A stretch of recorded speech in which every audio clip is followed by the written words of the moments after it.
Nous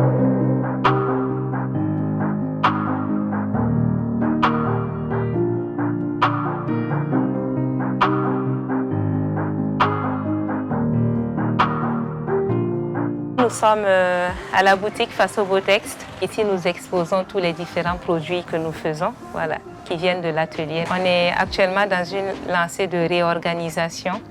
Donc, on essaie d'être présent partout pour voir tout ce qu'on fait, tout ce que ça comporte, ce métier-là, en boutique, en atelier. Par la suite, on saura quel type de profil on a besoin pour nous appuyer.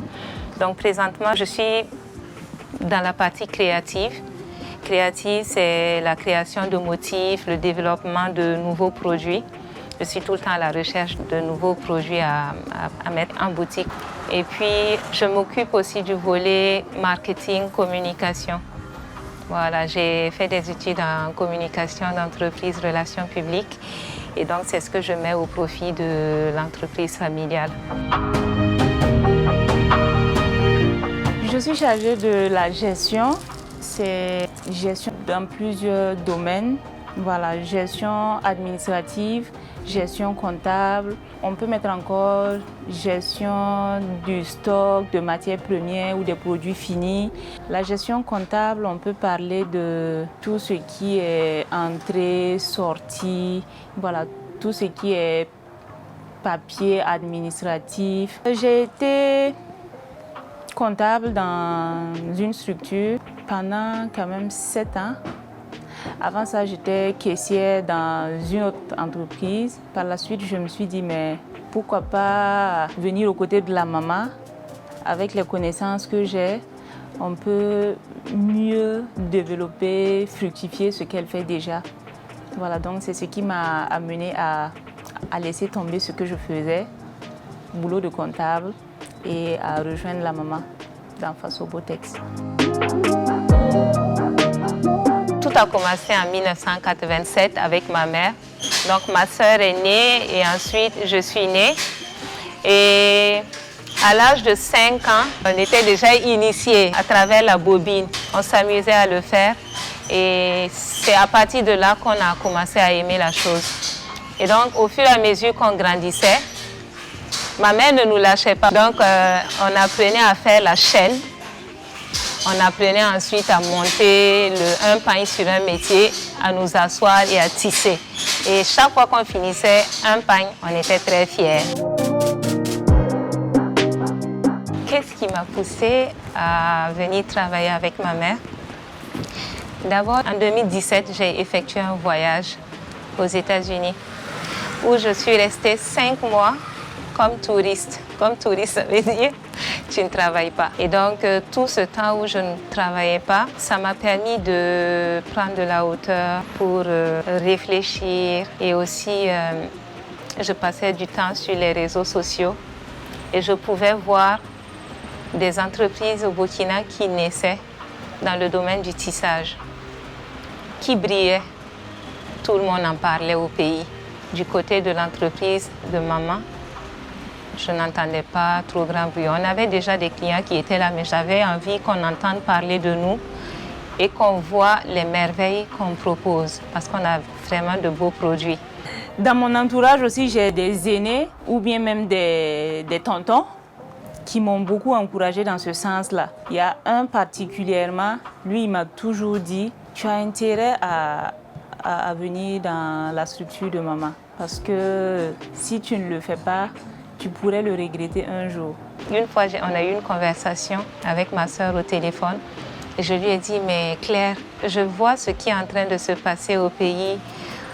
De nouvelles entreprises naissent de tissage, on en parle et tout. Et nous, maman est dans le métier depuis 34 ans. Il faut que les gens voient ce qu'elle fait. Il faut que les gens voient les beaux produits qu'elle propose. Il faut qu'on fasse quelque chose. Quand je vais rentrer, on n'a qu'à se mettre au sérieux, quoi.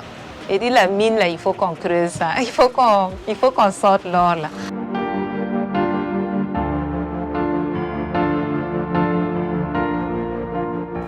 Moi, c'était mon souhait.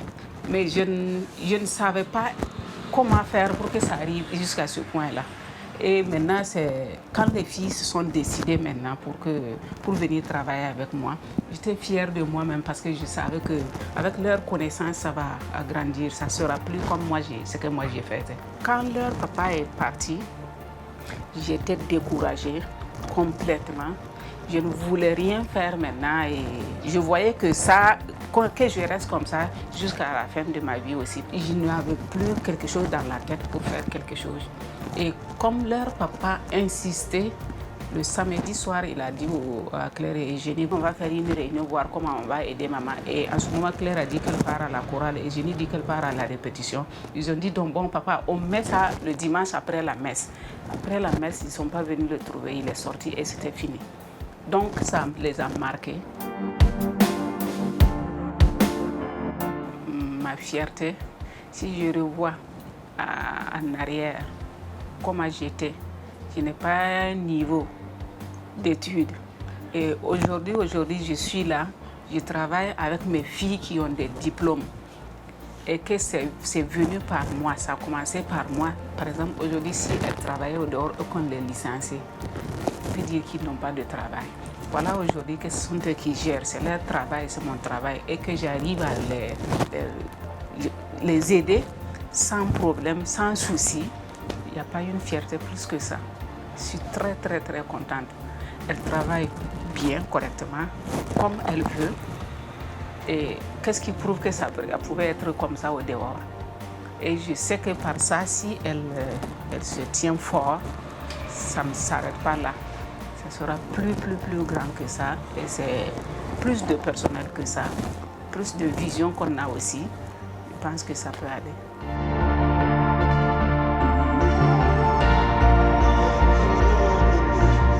Il faut dire d'abord que venir et vouloir apporter un changement à quelque chose qui existait et qui était dirigé par quelqu'un, comme la personne l'entend, c'est pas chose aisée.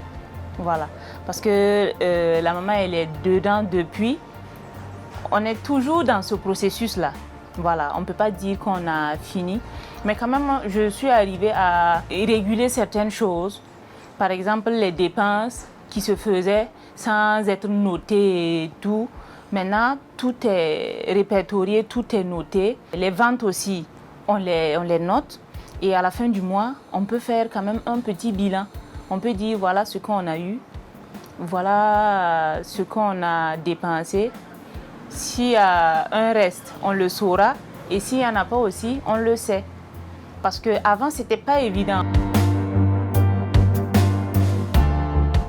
On souhaite qu'un jour, tous les Burkinabés utilisent le pain tissé, non seulement en matière d'habillement, mais déco. Là où il faut utiliser le tissu seulement, que ce soit le tissu burkinabé. Donc on veut amener les gens à l'adopter dans tous les sens. Et pour ça, il faut proposer des trucs, des tissus attirants, les différents types de qualités de tissus, doux, enfin léger, lourd, tout ce qu'il faut. Si c'est pour habiller des fauteuils, il faut quelque chose de lourd. Si c'est pour l'habillement, il faut adoucir le tissu. En tout cas, on veut retravailler le tissu de sorte à ce qu'on n'ait plus à envier les tissus d'ailleurs.